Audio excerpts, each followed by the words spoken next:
Hello, মুনিয়া kitchen থেকে এলাম। এই যে ঢেঁড়সে কাঁচা আম দিয়ে টক করব, টক ঝোল একটা করব, পাতলা ঝোল। যে ঢেঁড়সগুলো ভালো করে ধুয়ে আগে মুছে নিয়ে কেটে নিয়েছি। এই কাঁচা আমটা নিয়েছি। এর মধ্যে প্রথমে আগে একটা মশলা তৈরি করে নিয়েছি। এই পোস্ত, সরষা, কাঁচা লঙ্কা আর এই রসুন দিয়ে এটা পিষে নিয়ে আসছি।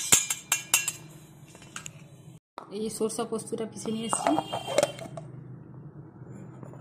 এবারে ঢেঁড়সগুলো একটু ভেজে নেব।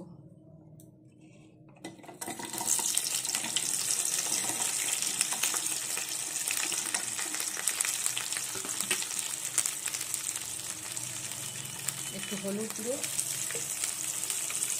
সামান্য একটু লবণ, এটা ভেজে নিই।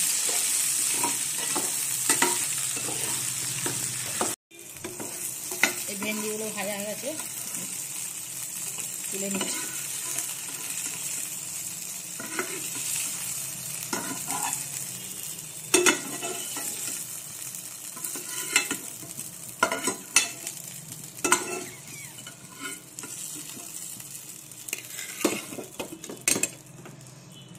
কড়াই তেল দিচ্ছি।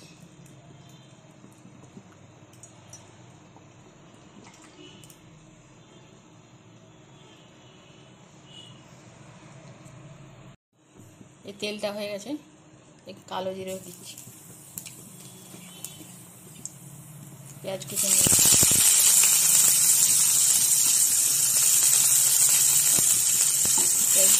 লাল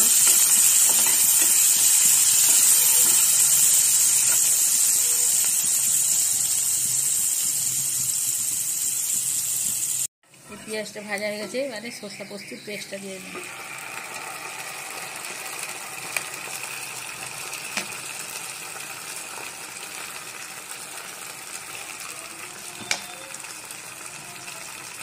এর মধ্যে মশলাগুলো দিয়ে, এই হলুদ গুঁড়ো,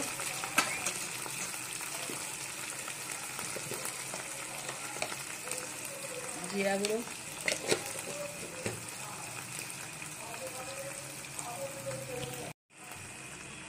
এই লঙ্কা গুঁড়ো,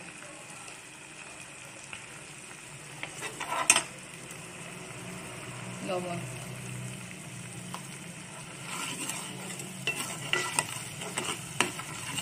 ভালো করে কষিয়ে নিতে হবে।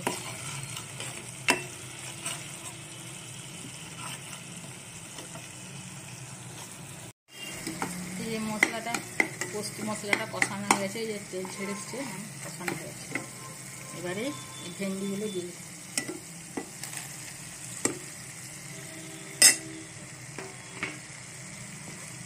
সামান্য জল দিয়ে ঢাকা দিয়ে দিচ্ছি।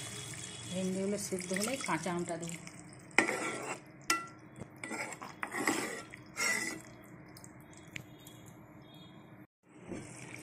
ঢেঁড়সটা সিদ্ধ হয়েছে নাকি দেখি।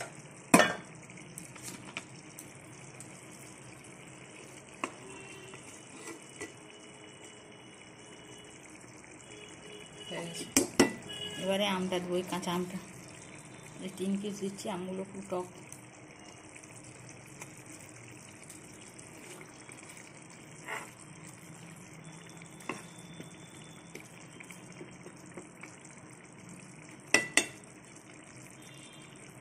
একটু ঢাকা দিয়ে দিচ্ছি, ফুটে যাক।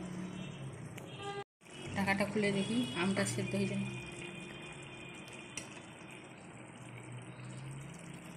সেদ্ধ হয়ে গেছে।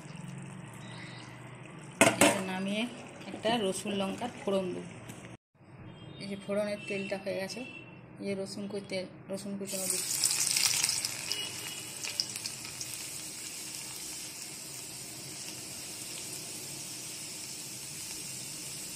আমের টক ঝোল তো, রসুন লঙ্কার ফোড়ন দিলে খেতে ভালো লাগে।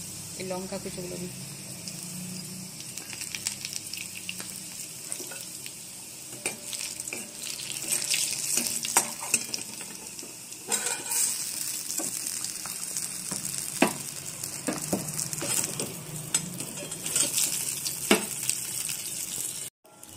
ফোড়নটা করে দিয়ে দিচ্ছি।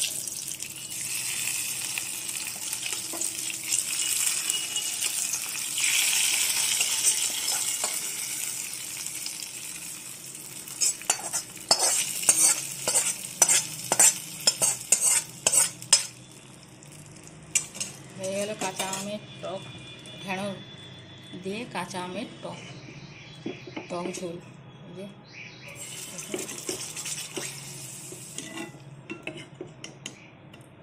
পাতলা ঝোল, এই গ্রীষ্মকালে খেতে খুবই ভালো লাগবে। একবার এই প্রসেস না করে থাকলে একবার করে দেখবেন, খেতে খুবই ভালো লাগবে।